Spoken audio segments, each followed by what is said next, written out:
পদ্মজা ইলমা বেহেরোজ।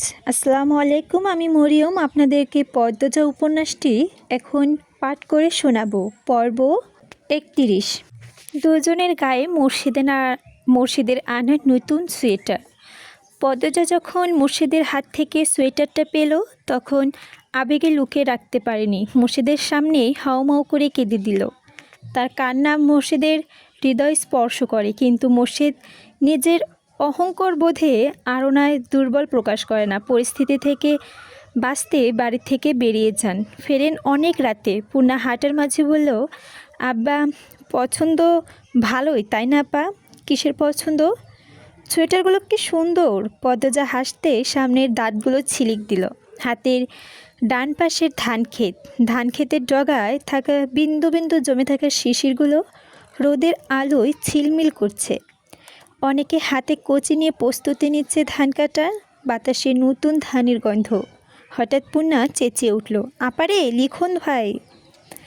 পদ্মজার নিঃশ্বাস এলোমেলো হয়ে পড়ে। পূর্ণা মুহূর্তে বুকের মধ্যে তাণ্ডব শুরু হয়। পূর্ণার দৃষ্টি অনুসরণ করে পেছনে তাকালো সে।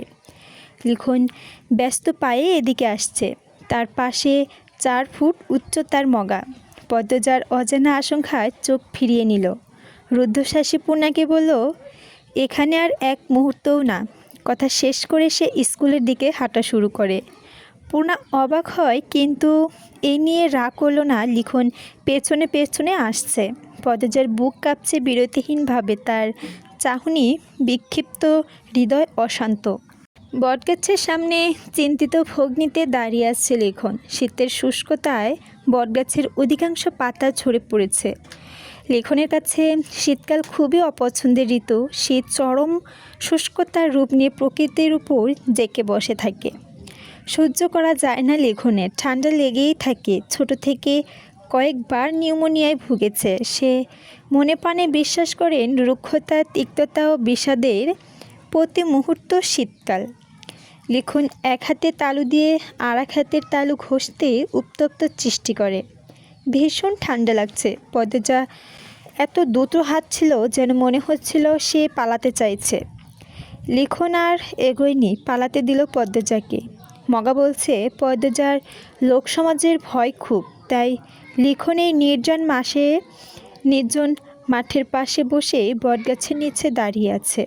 পদ্মজা এই পথ দিয়েই বাড়ি ফিরবে, তখন যদি একটু কথা বলা যায়। পদ্মজা জড়সড় হয়ে হাঁটছে, ভয়ে ঠোঁট শুকিয়ে কাঠ, বারবার জিহ্বা দিয়ে ঠোঁট ভিজিয়ে নিচ্ছে।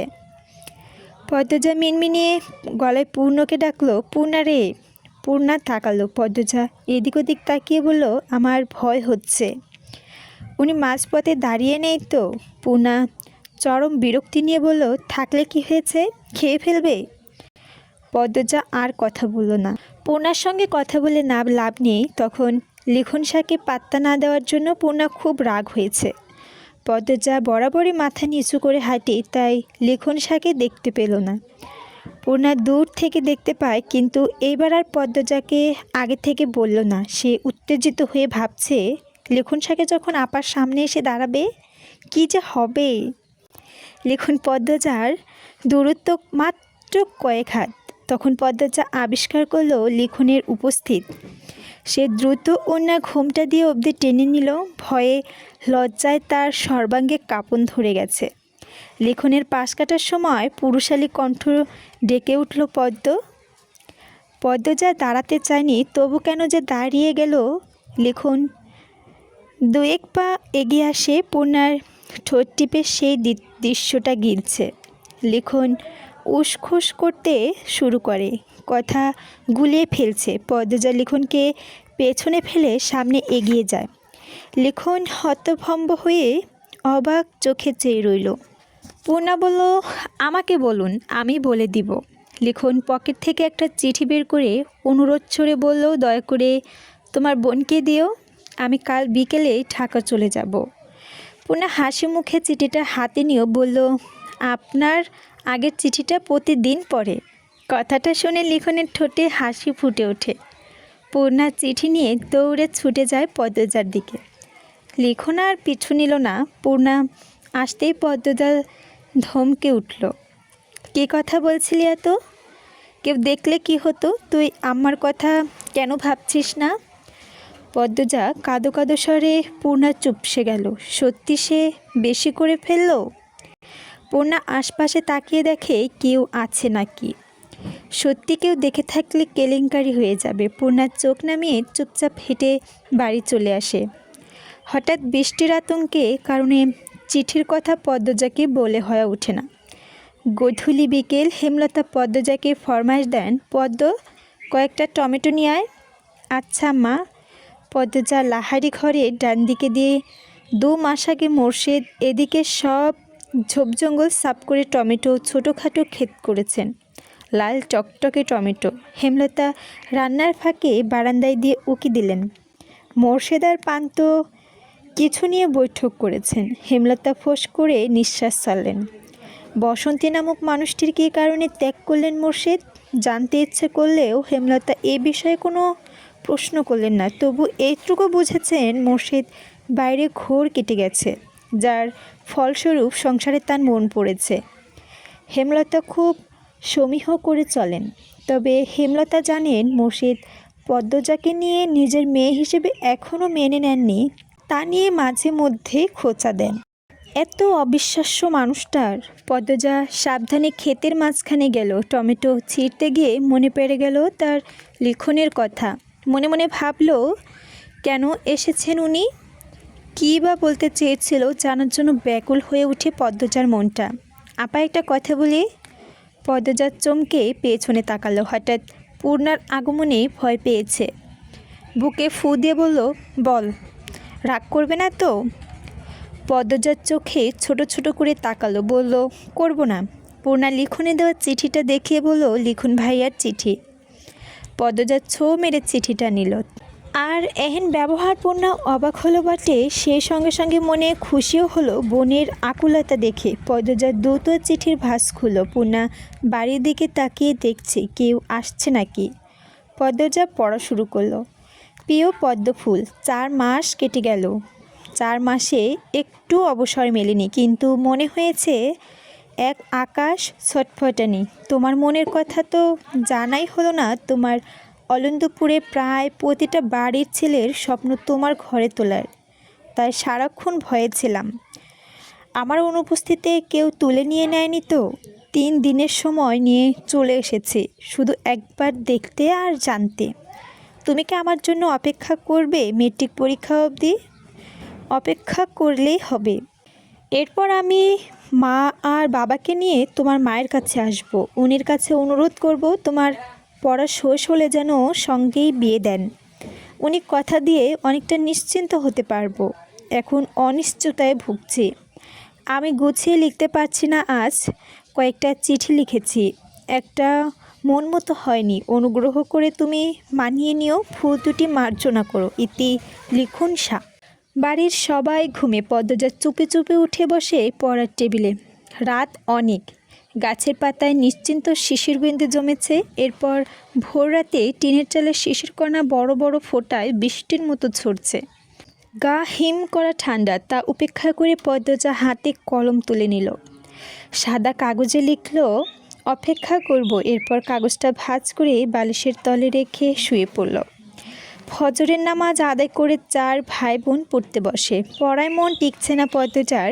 বই আনার ছুতোয় পদ্মজা ঘরের ভিতর গেল। রাতে লেখায় কাগজটি ছিঁড়ে চিরকুট করে ফেলে দিল জানালার বাইরে। এরপর আবার নতুন করে লিখল, আমার আম্মা যা চান তাই হবে। পড়া শেষে অভ্যাসবশত ঘটে যায় পদ্মা।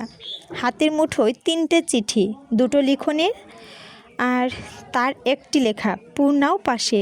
প্রেমা পান্ত বাড়ি জুড়ে ছুটোছুটি করছে। সামনের কোনো কিছু ঠিক মতো দেখা যাচ্ছে না। সব কিছুই অস্পষ্ট। কুয়াশার স্তর এত ঘন যে দেখে মনে হচ্ছে সামনে কুয়াশার পাহাড় দাঁড়িয়ে আছে। সেই পাহাড় ভেদ করে একটা নৌকা ঘাটে ভিড়ে। নৌকায় লিখন আর মগা। আকস্মিক ঘটনায় পিছলে চমকে উঠল পদ্মজার। পালানোর মতো শক্তিটুকু পেল না। লিখন মায়াভরা কণ্ঠে পদ্মজাকে উদ্দেশ্য করে বলল, আমি বাধ্য হয়েছি এখানে আসতে। আজ বিকালে চলে যাব। মগা বলল, প্রতিদিন সকালে নাকি তুমি ঘাটে বসো, তাই এসেছি। পদ্মজা মনে মনে দোয়া ইউনুস পড়ে, ভয়ে বুক দূর দূর করছে। মা দেখে ফেললে কি হবে, বা অন্যকে দেখলে। একটু সাহস জড়ো হতেই নিজের লেখা চিঠি সিঁড়িতে রেখে পদ্মজা ছুটে গেল বাড়ির দিকে। পূর্ণা বড় বড় চোখ শুধু দেখল, লিখন নৌকা থেকে নামিয়ে চিঠি হাতে তুলে নেয়। বাজ খুলে একটা লাইন পেল, শুধু বিষাদের ছায়া নেমে আছে লিখনের মুখে। পূর্ণার কৌতূহল হলো চিঠিতে কি আছে জানার জন্য, তবে তা প্রকাশ করল না। শুধু বলল, আপা আপনার কথা প্রতিদিনই ভাবে।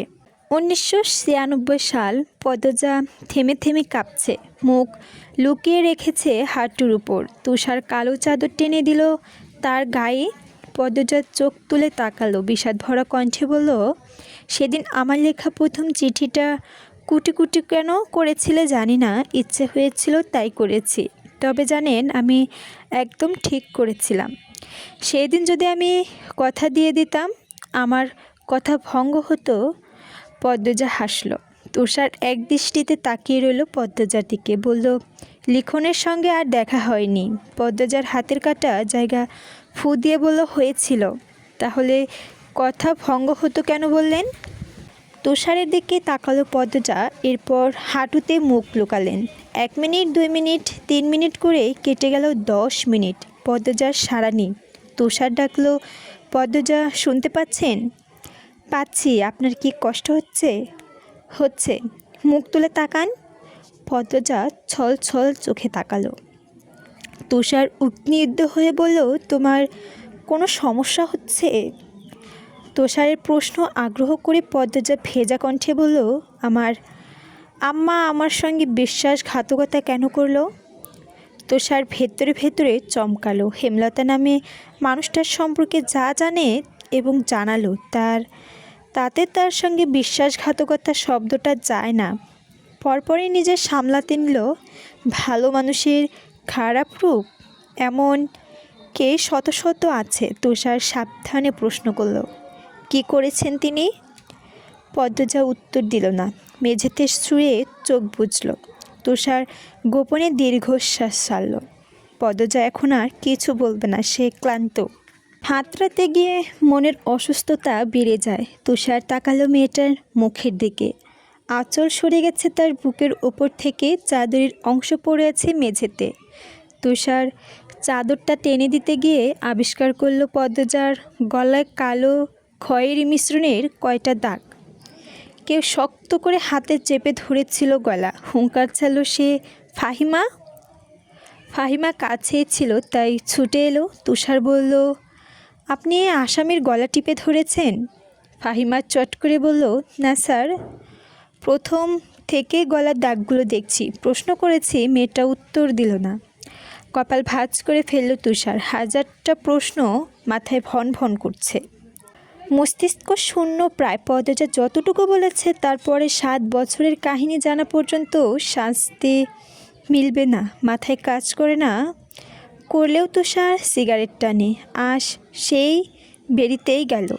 বাড়ির গেন্নির মতো কোমরে ওড়নার আঁচল গুজে গুজে রান্নাবান্না করছে পদ্মজা। হেমলতার কোমরের ব্যথা, তিনি রান্না করতে চাইলেও পদ্মজা রাখতে দিল না। মোর্শেদ বললেন, বেদনা লইয়া রান্ধান লাগবো না, তোমার মাইয়া যখন রাঁধতে পারে হেই রান্ধুক। শেষ শব্দে হেমলতা হার মানলেন। পদ্মজা মাটির চুলায় মুরগির গোস্ত রান্না করছে। খড়ি বা লাকড়ি হিসেবে আছে বাঁশের মুড়ো। আগুনের শিখার রং নীলচে। শীতের মাঝে রান্না করার শান্তি আলাদা। মুরগির গোস্ত রান্না হওয়ার কারণ, আজ এতিম মিসকিন খাওয়ানো হবে। হেমলতা বলেন, সামর্থ্য থাকলে মাসে একবার হলেও এতিম মিসকিনদের খাওয়ানো উচিত, নয়তো ঘরে বরকত আসে না। রান্না শেষ করে পদ্মজা হেমলতার কাছে এলো, বলল, আম্মা রান্না শেষ। হেমলতার দৌর্বল্য মাখা কণ্ঠে বলল, তোর আব্বারে গিয়ে বল আলী, মুনিন আর ময়নাকে নিয়ে আসতে। পদ্মজা কিছু না বলে মাথা নিচু করে ফেলল। মোর্শেদ সঙ্গে আগ বাড়িয়ে কথা বলতে তার ভয় হয়। অনেক দিন বাজে ব্যবহার করে না, হুট করে যদি করে ফেলেন তো খুব কষ্ট হবে। হেমলতা মৃদু হাসলেন, বললেন, কিছু বলবে না, যা তুই। পদ্মজা ধীর কণ্ঠে বলল, সত্যি যাব? হেমলতা সামনে পেছনে মাথা ঝাঁকিয়ে ইঙ্গিত করলেন যেতে। পদ্মজা মোর্শেদকে উঠোনে পেল, চেয়ারে বসে রোদ পোহাচ্ছেন। পদ্মজা গুটি গুটি পায়ে হেঁটে গেল। আব্বা ডাকতে গিয়ে গলা ধরে আসছে তার। ঝোঁক গিলে ডাকলো, আব্বা। মোর্শেদ ঘাড় ঘুরিয়ে দেখতে পায় পদ্মজা। পদ্মজার মনে হচ্ছে বুকে কিছু ধপ্পাস করে পড়ল। পদ্মজার দৃষ্টি অস্থির দেখে মিনমিনিয়ে গলায় বলল, আম্মা বলেছে আলীদের নিয়ে আসতে। রান্ধন শেষ? জি আব্বা। মোর্শেদের গলায় গামছা বেঁধে বেরিয়ে যান। পদ্মজা মোর্শেদের যাওয়া পানের দিকে তাকিয়ে থাকলো বেশ কিছুক্ষণ। অনুভূতিগুলো থমকে গেল। ঝাপসা হয়ে আসছে পদ্মজার চোখ দুটো। অল্পতেই তার কান্না চলে আসে। সে তাড়াতাড়ি ডান হাতে উল্টো পাশ দিয়ে চোখ জল মুছল। গাছ থেকে পাখির কিচিরমিচির শব্দ আসছে। পদ্মজা সেদিকে তাকালো। তখনই হেমলতা ডাকলেন, পদ্ম। পদ্মজা ছুটে যায়, কিছু লাগবে আম্মা? না। পূর্ণা কোথায় গেল? ঘাটে। কি করে? মাছ ধরে, বড়শি দিয়ে, জালি দিয়ে। এত বড় মেয়ে নদীতে নেমে জাল দিয়ে মাছ ধরে? কি মনে করে যেন আবার মেনে নিলেন। আচ্ছা থাক, তুই আয়, বস আমার পাশে। পদ্মজা হেমলতার পায়ের কাছে বসে পায়ে হাত দিয়ে টিপে দেওয়ার জন্য। হেমলতা পা সরিয়ে নিতে নিতে বললেন, লাগবে না। শাড়ির আঁচল দিয়ে পদ্মজার কপালের ঘাম মুছে দিয়ে বললেন, কোমরের ব্যথাটা কমেছে? চিন্তা করিস না, তোর আব্বা কিছু বলেছে? না আম্মা। আচ্ছা আম্মা, আব্বা এত পাল্টালো কীভাবে? পদ্মজা নিজের আগ্রহ দমে রাখতে পারল না। হেমলতা মৃদু হাসলেন। উদাস হয়ে টিনের দেওয়ালে তাকিয়ে বললেন, শুনেছিলাম তোর বাপ ভালো মানুষ, কিন্তু বিয়ের পর তার ভালো মানুষই ভুলেও দেখিনি। কারণ তার কানে মগজে মন্ত্র দেওয়ার মানুষ ছিল, অন্যের নিয়ন্ত্রণে ছিল। এখন আর কেউ নিয়ন্ত্রণ করে না, তাই পাল্টেছে। তোর বাপের ব্যক্তিত্ব নেই, নিজস্ব স্বীকৃয়তাও নেই, অন্যের কথায় নাচে ভালো। কথাটা শেষ হেমলতা হেসে বললেন। পদ্মজা কিছু বলল না। হেমলতা শুয়ে পড়লেন।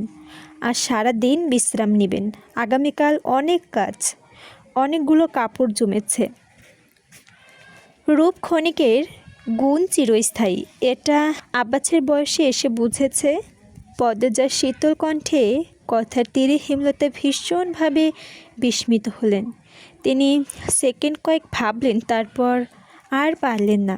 পদ্মজা চলে যাওয়ার জন্যই উঠেছে। হেমলতা অবিশ্বাস্য সুরে প্রশ্ন ছুড়লেন, এই খবর তুই কোথায় পেলি? পদ্মজা ঘাড় ঘুরিয়ে বলল, আমি তো তোমারই মেয়ে আম্মা, তোমার এত বড় দুঃখ আমি জানবো না? পদ্মজা চলে গেল। পেছনে রেখে গেল হেমলতার অবিশ্বাস্য চাহনি। বিকেলবেলা হেমলতা ঘর থেকে বের হলেন। শরীরে কিছুটা আরাম এসেছে। পূর্ণা বড়ই ভর্তা করেছে, পাশে প্রেমা। পদ্মজাকে দেখা গেল না, নিশ্চয়ই ঘাটে বসে আছে। প্রান্তও নেই। তিনি পূর্ণাকে জিজ্ঞেস করলেন, প্রান্ত কোথায়? পূর্ণা কয়েক সেকেন্ড ভাবল কি উত্তর দিবে। এরপর ভয়ত্ব কণ্ঠে বলল, জানি না আম্মা। জানিস না কি? তিনি এবার প্রেমাকে ধরলেন। প্রান্ত কোথায় রে প্রেমা? প্রেমা সহস্বরে বলল, আমরা সবাই ঘাটে ছিলাম, প্রান্ত উঠোনে ছিল, এরপর এসে দেখিনি। হেমলতা গলা উঁচিয়ে বললেন, কোন মুখে বলে জানি না, একসঙ্গে নিয়ে থাকতে পারিস না? একা ছাড়িস কেন? কোথায় গেল ছেলেটা?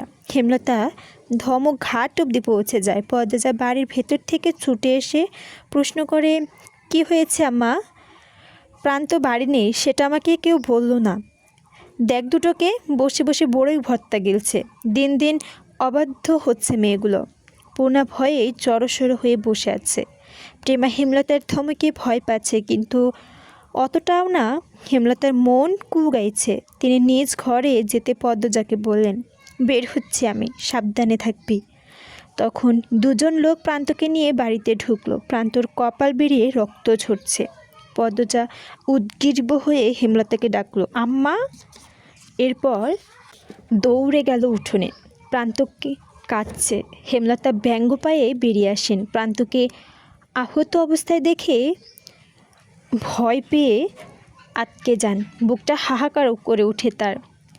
ছুটে গিয়ে প্রান্তকে 2 হাত দিয়ে জড়িয়ে ধরে লোক দুটোকে জিজ্ঞেস করে, আমার ছেলেটার কি হয়েছে? একজন লোক বলে, পলাশ মিয়া সেরার লইগা মায়ের লাগাইছে। হেই সেরায় পথ থেকে ইট মাইরা কপালটা ফাইটটা গেছে। মোর্শেদ লাহারি ঘরের সামনে গাছ কাটছিলেন। চেঁচামেচি শুনে চলে আসেন। প্রান্তকে এমন অবস্থা দেখে লোক দুটোকে তেজ নিয়ে বললেন, কোন কুত্তার বাচ্চা আমার ছেলেটাকে মারছে? তোর বন্দি ছাড়ার এত বড় সাহস? মোর্শেদের উত্তরে অপেক্ষা না করে প্রান্তকে নিয়ে ছুটে চলে যায় বাজারে। হেমলতা রয়ে গেলেন বাড়িতে। বাজারে আজ হাট বসেছে। মোর্শেদ হেমলতাকে নির্দেশ করার সঙ্গে সঙ্গে যেতে। বাড়ি থেকে হেমলতা হাসপাস করছে। প্রান্ত একা বড় হয়েছে। কত কত রকম আঘাত পেয়েছে, কেউ ছিল না দেখার। সব সময় মিনমিনিয়ে কেঁদেছে। এমন বাচ্চা ছেলে এত বড় আঘাত পেয়ে চেঁচিয়ে কাঁদার কথা। কষ্ট তো আর কম পায়নি। দাঁতে দাঁত চেপে সহ্য করেছে। হেমলতার ভীষণ কষ্ট হচ্ছে। পদ্মজা ঘরে লুকিয়ে কাঁদছে। পূর্ণাপেমা বাইরে বারবার ওকে দিয়ে দেখছে তার আব্বা প্রান্তকে নিয়ে ফিরল কিনা। দেখতে দেখতে চলে এলো মেট্রিক পরীক্ষা। কেন্দ্রীয় শহরে যেতে লাগে 6 ঘন্টা। বাড়ি থেকে দেওয়া সম্ভব না। এদিকে কেন্দ্রের পাশেই মোর্শেদের মামার বাড়ি। মামা নেই, তবে মামাতো ভাইয়েরা আছে। কথাবার্তা বলে সেখানেই 1.5 মাসের জন্য হেমলতা আর পদ্মজা উঠল।